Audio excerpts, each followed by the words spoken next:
All right, everybody, welcome to the 401j show. Today, I have one of the most influential people in the 401k industry. If you don't know Ary, you definitely need to reach out because Ary Rosenbaum has been, I think, a pioneer when it comes to teaching us about the industry and things. And his knowledge goes really deep. And he's probably one of the first blogs that I read that really taught me a ton about the industry. So I'm really happy to have Ary today. Welcome, Ary, to the show.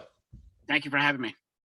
So Ary, tell me a little bit, how did you end up, I never asked you this question. How did you end up in this whole ERISA world, becoming an attorney and then deciding to go down this 401k path? What caused that to happen? And are you No, happy that, the funny that it people took you ask there? me that all the time, and the answer is it's not a joke. It's it's the first job I got. I had a tax LLM degree. I remember this. So a tax LLM degree is one level above a regular law degree. I spent another year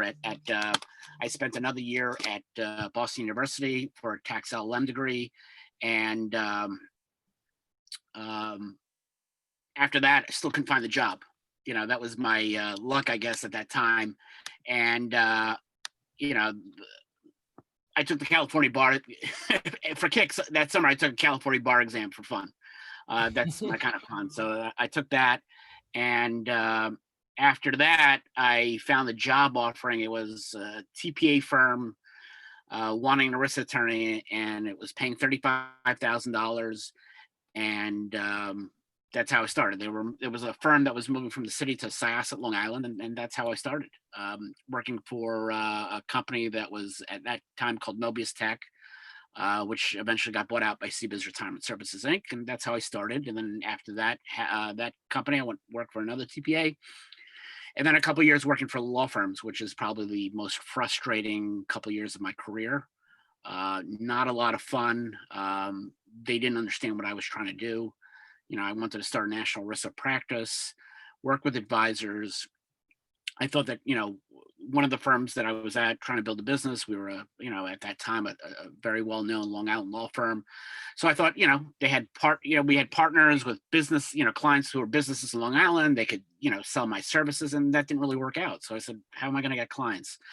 So I realized that, if I produce content for advisors and TPAs to help them generate business, forget about what we say. Look at this ERISA attorney. He's saying exactly what we're talking about in terms of fees and whatnot. And the problem with that law firm, you had a bureaucracy. So it literally takes 6 months to produce an article.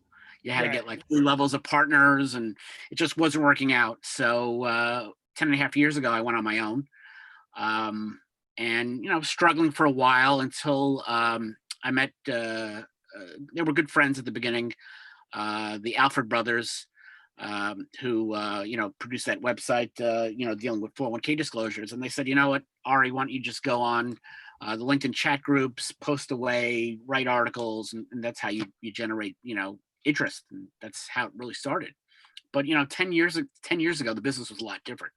Right. You had a lot of people who were against transparency. And I was, jokingly, I always say I was the turd in the punch bowl, probably still am today, where, I'd kind of be frank and honest that, a lot of other risk attorneys can't because they represent, some of the bigger providers that were expensive and bundled. And I didn't have that kind of, You had the client. freedom to say So, what you want. And that was 2009? 2010. 2010. Okay. Remember, So coming out of the fee disclosure doesn't happen until 2012, and it was on LinkedIn groups. One of the first friends I met through LinkedIn groups was James James from Millennium, and we were dealing with people who said, we were people like us who were all about fee transparency. We were selling fear. Plans don't get sued. Plans don't have problems with costs. And, that was way before Jerry Schlichter got involved and started suing everybody. And it's always great to be, ahead of the curve. And, that's how I took it. And, I always wanted to write, a lot of people in law school, they were on the law review and they write legalese. And I never had that luxury. I come from a college school paper mentality. So I wanted to write articles and blogs or whatever in English so that advisors can understand, and plan sponsors can understand. That's really what it is. It's connecting with the audience. Working for risk attorneys who felt they needed to justify their $500 an hour fee. Well, they wanted to write in legalese, and I never wanted to do that. And I wanted to have a practice that charged on a flat fee basis, because that was my training as an arrest attorney for TPAs. You can't charge $500 an hour for a TPA client to draft a plain document, especially when it takes a short little time now. It doesn't take as long as it did back then, 20 years ago. Right. Yeah. Um, There's you know, better tech. So that's, I think, going back to, that's kind of where I want to have some questions is your content creation. So you started doing that just like with blogging and then making comments like early on. No, I guess what was social media like? I think in 2010 probably wasn't it, a ton it of was that. funny. When I was at that law firm, I wanted to do Twitter and LinkedIn, and they said you can't do that. That's lawyer advertising. And to me, the whole idea of social media is that if it's done correctly, it can't be advertising. If you ever look at my stuff, it's all about helpful hints, and sometimes there'll be a suggestion, give me a call or whatever. But it's not like Ary Rosenbaum could draft plain documents for $2,000. It's not that kind of Yeah, it's not a sales nonsense pitch. that you get. How many times you get on LinkedIn an invitation, somebody's in, they're clearly trying to sell you something instead of actually trying to connect and work together or whatnot. I got lead generation. I don't need lead generation, but it was different. But it finally took off. Twitter was fairly new. But starting conversations, the blog, and then there was a website called jdsuper.com that would disseminate my articles. And Yeah. so, I from my college experience, I used to use a program called PageMaker to put up the Stony Brook Statesman twice a week. And now there's a program called InDesign, which is I guess the child of PageMaker. And I was able to draft, so I draft all the articles. I do layout, and I could load it up. And JD Super will, disseminate it to 401k Help Center and Benefits Link and Google and whatnot. Yeah, So that's help how I people. originally found you. I mean, that's because I think what I was drawn to you by was your just direct communication of like, here's the question you have, and here's the answer. Without it was really direct, and it was helpful for me early in my career because I didn't, where do you turn for real good legal advice on Google? And then here's this attorney actually giving us a straight answer. That was without paying a fee. I mean, that was so unique. So Well, yeah, I mean, that was the idea from the beginning. If you help somebody, when I work for TPAs, I work with a buddy of mine, Rich Larita. He passed away, you know, right soon after I left a certain TPA, and I worked together for him for over 9 years. And the thing that I learned from Rich was it's a relationship-driven business. It's all about relationships. And Rich was the greatest 401k salesperson I ever met.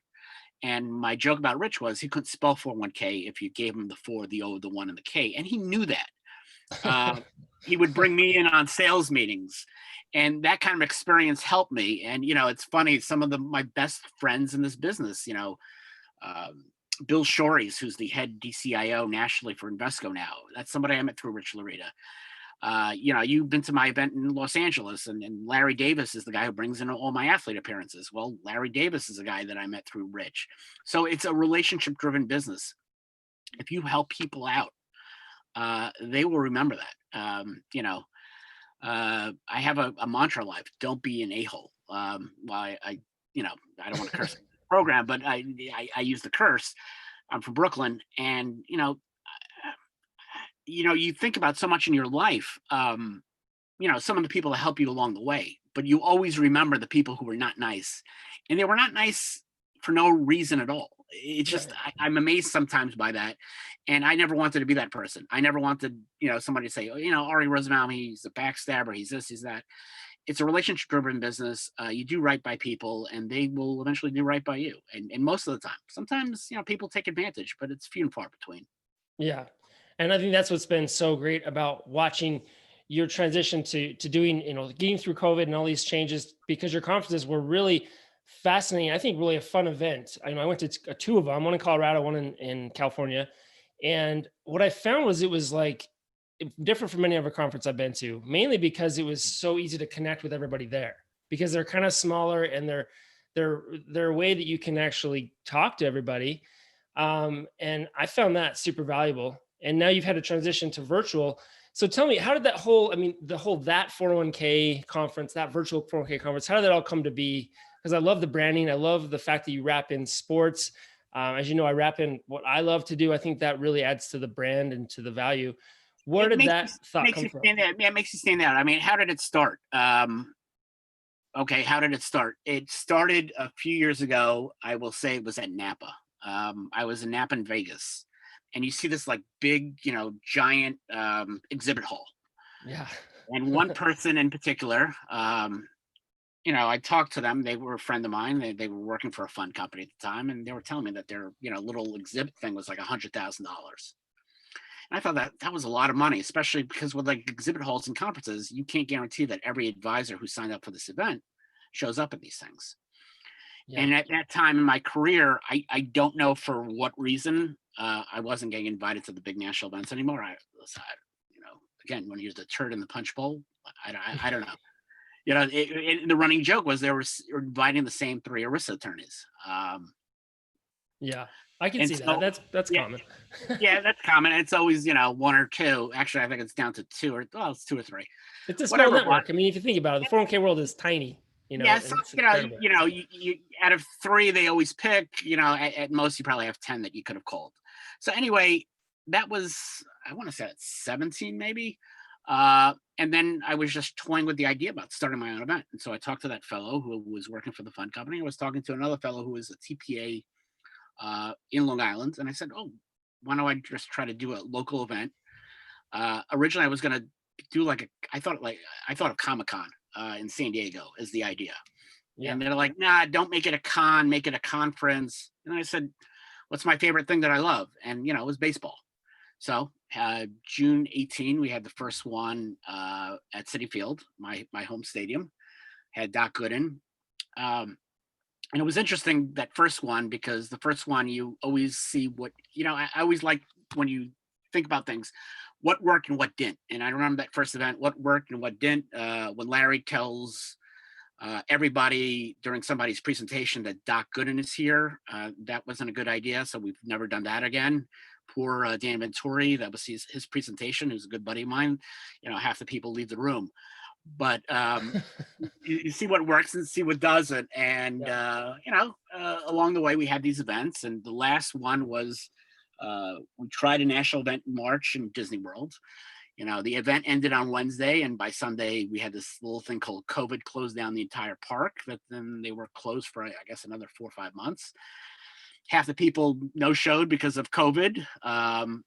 It was difficult, but as my wife will always point out, at least we were able to go to the new Star Wars land, the new Star Wars rides, and people had a good time, and Goose Gossage was there and whatnot, and the Retireaholics were there. And it is what it is, and unfortunately, we had to shelve the events that we had scheduled for this year, and hopefully, we can do live events again. It all depends on vaccine and who gets a shot and all that kind of Yeah. stuff. But I have like three. What was it? I have 3 events I got to reschedule. Plus, Vegas was going to happen in December, and that's not going to happen. So we'll probably do that for 2021. Nice. Yeah, it was actually really, I remember going to Dodger Stadium. My wife came with me, and she's a big baseball fan. She played softball in college, and it was a really fun trip because we got to go to a Dodgers game. We got to have a tour of the stadium. I mean, you kind of added another element to the conference experience that had never been thought of before. I mean, getting stupid swag is great and all, but honestly, I'd rather spend more time doing something fun like that. So, I mean, great idea. I love it. I think it's a Again, fascinating way it's to a do it. relationship-driven business, and so like Dodger Stadium, a friend of mine was there.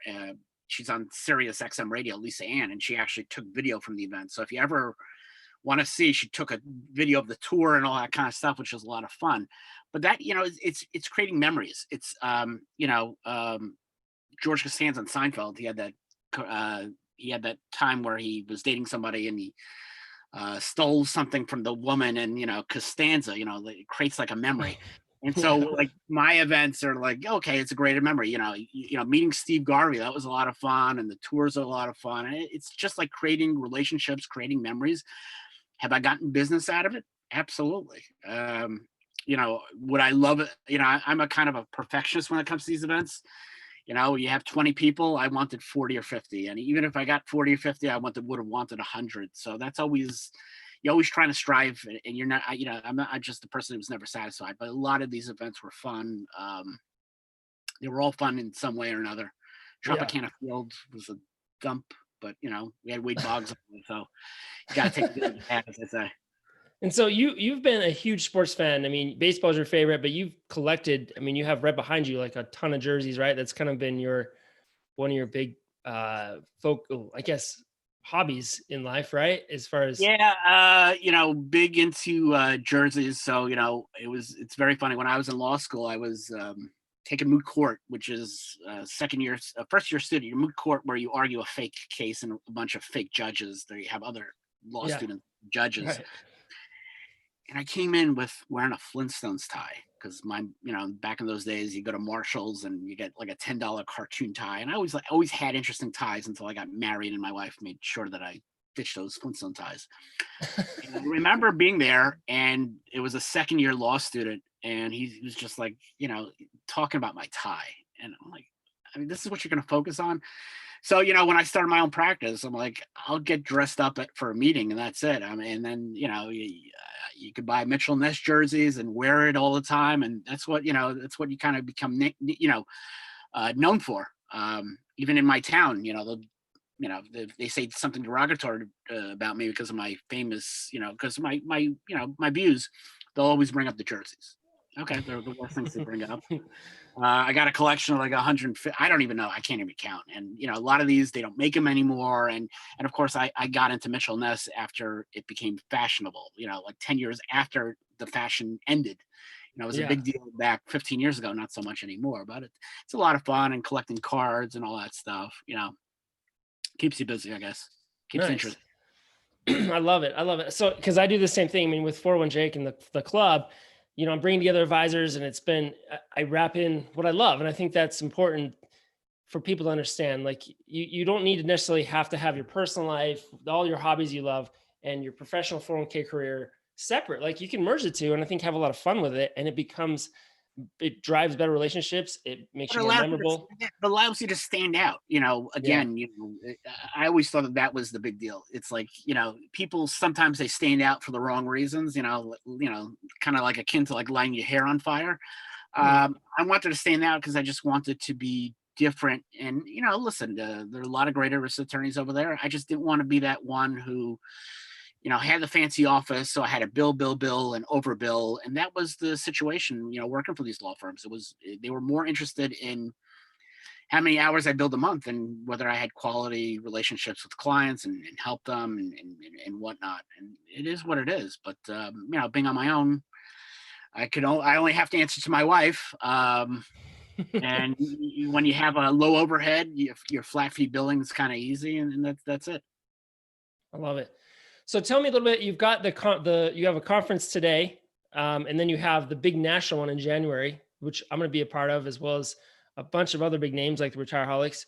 What is the thoughts around the format there? Is it's a 2-day event? Is it Yeah, um, the original idea was, back when I had that national event in March and in Disney World, I wanted to do Disneyland. But it was just such it was not all the other events up until then. It was a very, very fun experience, and just that was just you feel snake bit. And obviously, with the pandemic, I didn't want to be in a situation where, we've seen with Napa and we've seen with, FI 360 and everybody who ever had an event, the Advisors 2X guys. Um, I didn't want to plan an event only to cancel it. yeah, So when I got, when you knew this pandemic, originally when you thought the pandemic, you only thought it was going to last a couple months. Let me get a Zoom subscription. And, I did the first virtual Zoom conference on the day I should have been in Houston. And we had 300 people show up for Zoom. Um, I just wanted to do a national event, move it to January. So I knew that January, nothing was going to happen in terms of travel. I have a friend of mine who works for Principal, and she said, she can't go travel till April. So I realized if I was going to do a national event, let's do it under Zoom. Let's do it differently than we do some of these Zoom ones that I've done so far. Bring in the athletes. If we bring in the athletes, it's going to be a lot cheaper than I had to fly them into LA or Anaheim. Yeah. So, it's obviously a New York motif. It's kind of easier to bring in New York guys because I'm based in New York. So we got Walt Frazier is going to be there, Doc Gooden, who's the guest at the very first 401k conference. The Retireaholics will be there. They're always a lot of fun.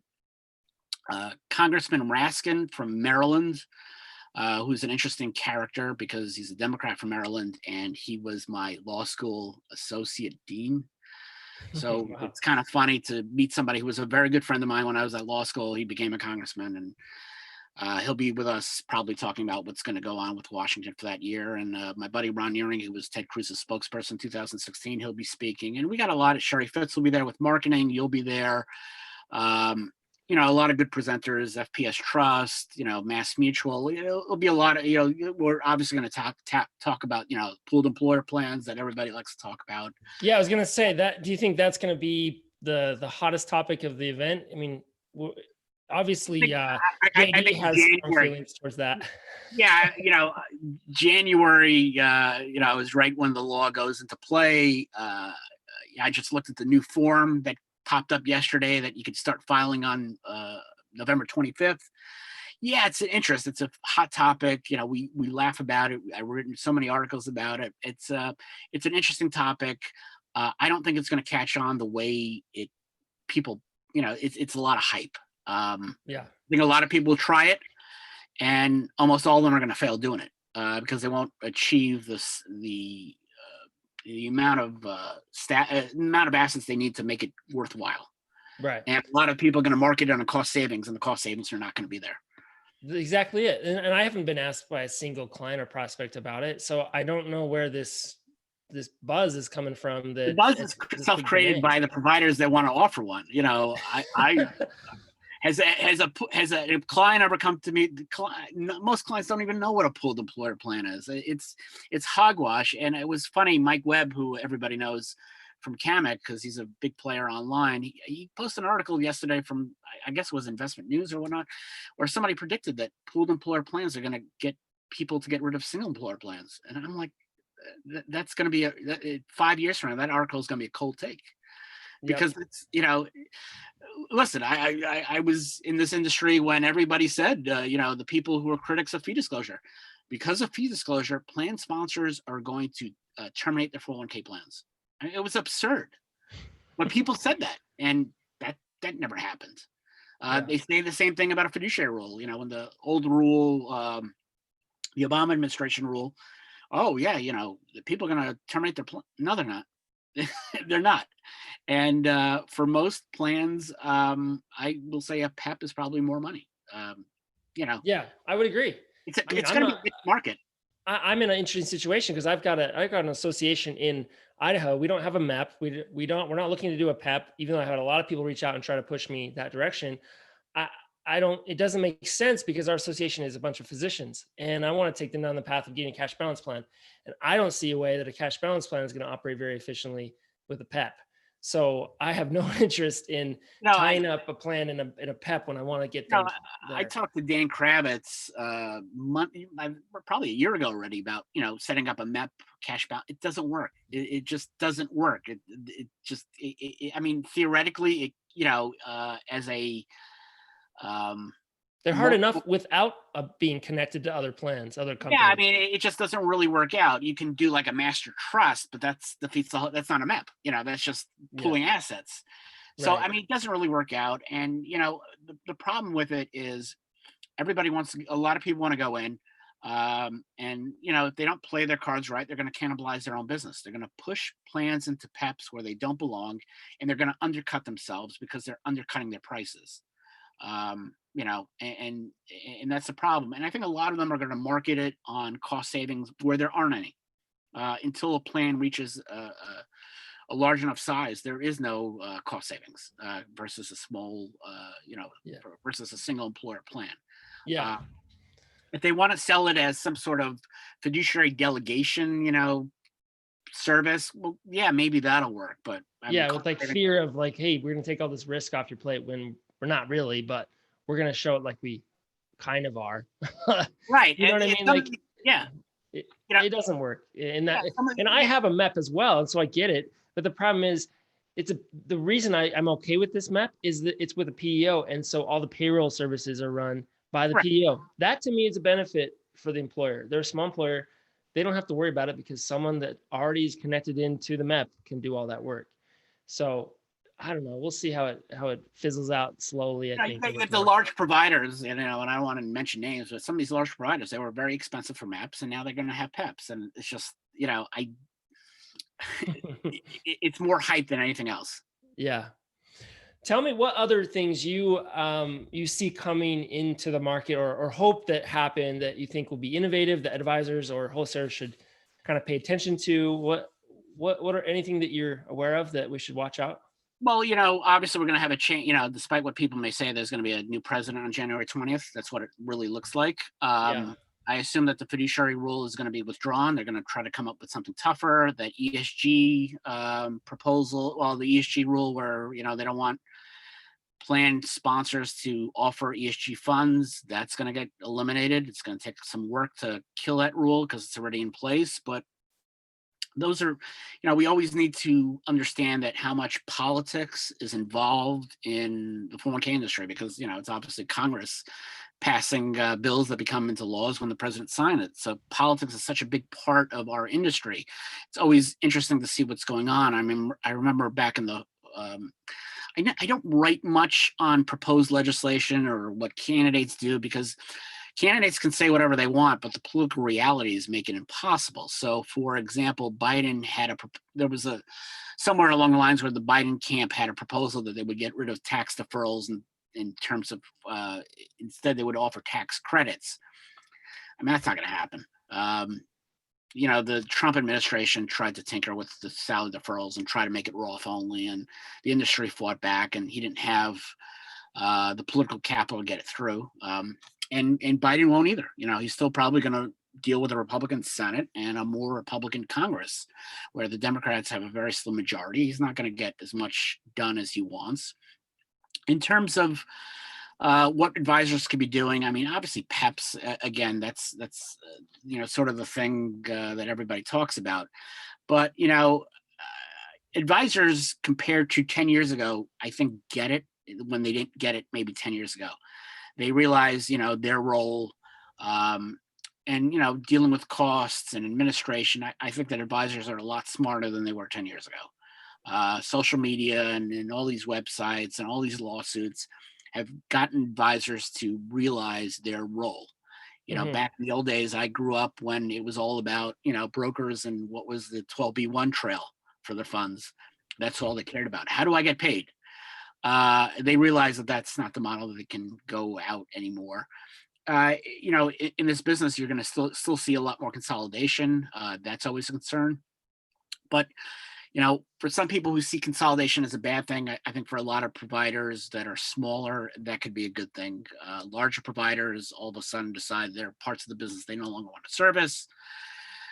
So, the smaller providers could still deliver that niche. And, again, it's all about standing out in the marketplace. What are you offering that's different? And, it's always funny. I'm still to this day, a big fan of professional wrestling. And there was this guy by the name of Eric Bischoff who was running WCW, and they were always the number 2 organization in the WWF. And he realized at one point, let me look at what they're doing and let me see what I can offer. They offer a tape show. I'm going to go with a live show. They offer like matches against scrubs. I'm going to have, main event matches, and I'm going to do this. And I'm going to do that. So he actually sat down and, on a piece of paper saying, what are they doing and what can I do? And I did that 10 years ago. I can offer a flat fee. So-and-so at so-and-so and associates can't because they got a huge overhead and they got multiple people. When I worked at that law firm in Long Island, you got 4 people in billing, so when I bill, I gotta pay for that. Yeah. I gotta support that. I gotta support that infrastructure. And in the fancy wood offices. I mean, I love this office. I mean, one of these days I'll clean it. But this is my house, so I don't. So it's like, what can I do, and what is different for me, and what's different for them. And one of the funniest stories was I left this TPA 10 years ago in a huff, and I joined this law firm, and they were offering, since I left, and I was very. I was very, with my time, I could get a lot of work done. I needed to be replaced by 3 people, 2 attorneys and a paralegal. So as a result, their fees went up. Their plan amendment fees went from like $475 to $600. And I want to say it was the 415 regulations amendment. They were now going to charge $600 for what really was a boilerplate mail merge document. It was all boilerplate. And I said to my firm, I can do this for 300. And so I said, let me send out a retainer letter to all the clients. And of course, you have this advertising committee. And how could you say you're going to do it for $300? Well, I can't. It's a mail merge document. No, you can't. So I had to send out a letter that said, I'll do this document at a reasonable fee. So when your TPA says it's $600 and a law firm says it's a reasonable fee, you assume the $600 is going to be the cheaper fee. And of course, I didn't sign anybody out of it. So, that was the frustrating experience that, I don't have that anymore. As long as I'm not running afoul of the advertising rules, I can be, forthcoming and honest with people and transparent. And, I was able to stand out in the marketplace. And I think that that's what people need to do. I mean, so many times you meet advisors and they all feel like they're cookie cutter. You couldn't tell them apart, Yeah. And that's what I think you really need to do to survive in this marketplace. Stand out. What are you doing that other people aren't? Yeah, exactly. I think there's so much inefficiency still in the 401k marketplace where I think there's this idea that if you're inefficient, it creates this value, you can charge a higher fee because has to be done manually, and I think there's so much room for innovation that we're going to see some huge improvements, and it's starting to happen on the small end, right? We're seeing some automation in certain areas, but there is an element of relationship that have to understand a company and where their 401k should fit. It's not to me, that's what makes a 401k advisor really valuable, is that they actually listen to their client and their needs as they change, right? And then that's where they need to make sure the 401k is adapting to that, rather than just like a passive model, set the plan, come in once a year, check on them, and that's been the classic way we do it. Yeah, I mean, the biggest problems I've ever seen with plans is when you had an advisor who was kind of like set it and forget it. It was always, I set it up, I get my quarterly fee, I show up twice a year, I show up quarterly, but I never would look at the plan design. So, if you had a client that defined benefit plan worked well when they had 6 employees, now they have 12, that's not something, that they, checked up on. Right. That's exactly it. A perfect example was a plan. I just did a podcast a couple of days ago that dropped today. The plan consistently failed discrimination testing, TPA, and the advisor never bothered to talk to them about safe harbor plan design. I mean, stuff like that. It's just, you have to be, proactive rather than reactive. One great thing about this industry over the last 22 years is the technological aspect of it. I started when, there was no website, there was a thing called the web, but we all had AOL.com and, you've got mail. We didn't have functioning websites that allowed you to make transactions or fill out a hardship form. And everything was done by the phone or done by paper. And the technological aspect of this business is, like, I use this example. So advisor asked me about plain documents. We're going to go through a new restatement process. And I said, in the 22 years I've been in business, my plain document price has not increased. Why is it not increased? Well, in the old days when it was pre-internet, you had this software that integrated with Microsoft Word, and it took forever. And you could probably knock out a document after an hour or two after you printed up everything and all that. And now everything is instantaneous.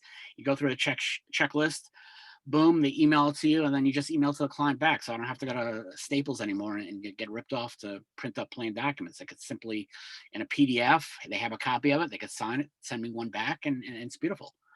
And that's why my plan prices have been increased in 20 some odd years. And people complain all the time, we work harder and we make less. But the technological aspect of it, your life has been so much easier now that everything's on the internet. And we'll see with coronavirus, I think one of the big differences is that advisors will realize that the in-person meetings are probably, for the most part, except for probably larger clients, are going to be a thing of history. I would agree. Yeah. because I was talking to, well, I was listening to a conference the other day. It was just a conference call with a fund company, and they were talking about how everyone's going to go back to work and everyone's changing all of their office layouts. And I completely disagree. I think this virtual world is not going to be going away anytime soon. I mean, yeah, people will probably get back to the office eventually.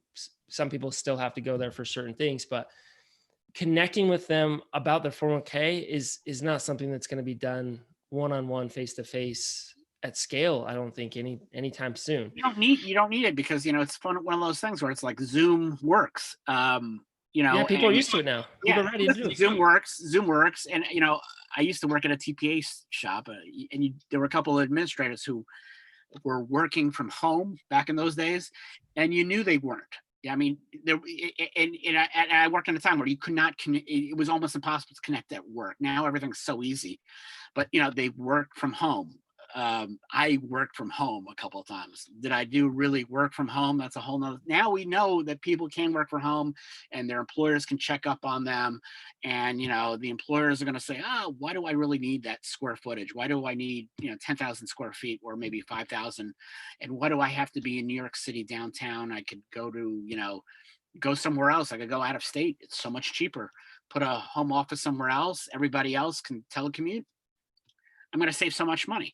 And I remember the old days when you had so many enrollment meetings. And my buddy Rich, he'd go 2 weeks at a time. He'd go, Idaho, all these different parts of the country. Where Yeah. now, if he was around, he wouldn't need that. I mean, knowing Rich, he'd want to go, but you don't need that because Yeah, I miss it. I miss traveling. Yeah, I mean, last year or the year before, I put 40,000 miles in my car, and I just cover 2 states, but I miss that. And so I still I try to do at least once a quarter, just starting this last quarter, but only with a few clients. It's not, I don't think it's going to be common, but in between, I'm still doing the Zoom meetings with as many people as I can. So yeah, I mean, for a good chunk, you're still going to have the clients, maybe some of the larger clients where in person is going to have to do, but you're going to see that it's one of those. I'm a big fan of unintended consequences, and I think that this thing, hopefully by the spring it'll be all over. But you will see that it will have some consequences on this business, and quite honestly, most of it's going to be positive. mhm. Some of it that's not going to be positive is I'm concerned about a lot of these conferences. I mean, local ones that I'll do, I don't think that's going to change, but big national events, I think they're going to suffer. I think people are going to cut back on a lot of travel. So instead of going to 4 or 5, national industry events, maybe they'll go 2 or 3. And that's bad for a lot of these trade associations that are not for profits that depend on the conference money to, do their good. Well, and I think the bigger hit, I think advisors were adapting okay to it. I think Zoom means one-on-ones, but it's the industry, it's the wholesalers that are trying to push their products that we need to know about, that I think are really in a tough spot, because most of them are just like, what do I do? Like they can't travel, so they just email people. I mean, that they gotta. Zoom or email and see, Yeah, whatever help they can have. And of course, as a result, I mean, constantly because of this industry, their budgets were getting slashed anyway. yeah, That was always the problem with, when people went to index funds. And that's what a lot of 338 market has gone to. So that's been affecting their budgets. And that's why, these actively managed funds have slashed their expense ratios. And when you slash expense ratios, you got to cut costs. And one way is cutting a DCIO budget. And that's a fact. yeah, I've seen with events, I've had some events that I had a tough time getting sponsorships, but it is what it is. yeah. No, I think you're right. I think it's gonna. There's a lot of good, and so if we focus on that, I think, and just try to connect still, and that's what I think is exciting about what you're doing, and bringing us together in another format so that we can hear new ideas, because it's always kind of top of mind what you present to a client, because if you go to lunch with somebody, in the past, you would typically have that right at the top of your head, and that was a strategy I think used by a lot of wholesalers. Now it's kind of morphed where you gotta do more than that. You gotta bring more value if you're going to be having advisors sell your product. So great job bringing us together, at least still through this whole pandemic. And Yeah, I'm charging $20.21 now through Thanksgiving to sign up. If you want autographs, you can pay extra for it. But you're charging a nominal fee just because you want to make sure that people show up. When they pay $20, you better chance they'll show up if it's free. Nothing Right. worse than having an event and you got 300 people sign up and only 60 people show up because 240 found another better thing to do. And that used to always happen, especially before pre-COVID. How many people would sign up and I can't make it. I got a new client that just wanted me to sign up with them or whatever the Yeah. excuse. So No, I agree with you. That's why I have to charge for the club. I would do the club for free. I would teach advisors and love giving away all that I do that's worked for free, but they don't show up. And that's the problem. So I have to find that balance. yeah, I mean, I used to Makes sense. sponsor events for advisors, and it'd be a free meal at a local Italian restaurant, and you're speaking and you're paying for it, and then they have a capacity of 75 people show up, and only 75 people sign up, and only 30 show up. It's just like it is what it is, but that's what happens when you have these free events. So Yeah. 2021, if they don't sign up by Thanksgiving, we'll increase it to maybe $33 and 33 and a third because I'm a big fan of the Naked Gun movies. It's a fun event. It'll be 2 days. The beauty of this one, as opposed to the live events, you miss it, it's going to be, you'll get a video of it. So you'll, go watch parts that you missed, that sort of thing, which is the beauty of Zoom. Everything, it automatically records, put it in the cloud. I love it. Well, yeah. Well, thanks for doing that. I'm excited for the event today. And then as well as in January, I'm bringing I'm already trying to get some of my best ideas and share with the group. So I encourage everyone to sign up, go check out Ary's conference, that virtual 401k conference. And as well as your podcast is really awesome. Your blog is awesome. So that's 401ksite.com to sign up for the event. There's like a little link for the virtual conference. You can pay by PayPal. I love it. Yep. Super easy. So thank you, Ary. I appreciate all that you do for our industry and teaching us things. And I'm excited to keep learning from you. And if I can I hope to see you in an event in 2021, live and in person. It could be Vegas. Maybe, we'll see what happens. But I would love Vegas. It's close for me. Vegas, Seattle, but Vegas, that's where I wanted to go to. And it would have been nice to go in December, but, reality gets in the way. Is the plan in Vegas to go to the Raider Stadium or somewhere else? No, so much of it is based on budget. We have a budget, and they wanted $20,000 just for the rental for the room, which is more than the budget for an entire event. So usually pay $2,000-$3,000 for the room, not $20,000. So we had booked the Las Vegas ballpark, which is where the Las Vegas Aviators play, AAA team for the A's. But I talked to the people at T-Mobile Arena on the Strip. We'll see what happens, Yeah, I mean, there's plenty of fun stuff there. So anywhere in Vegas is great. Yes, exactly. So cool. All right. Well, thanks, Ary. Appreciate it. I'll watch can't wait to see you soon on the conference. So thanks for all that you do. Thank you for having me on. Take care.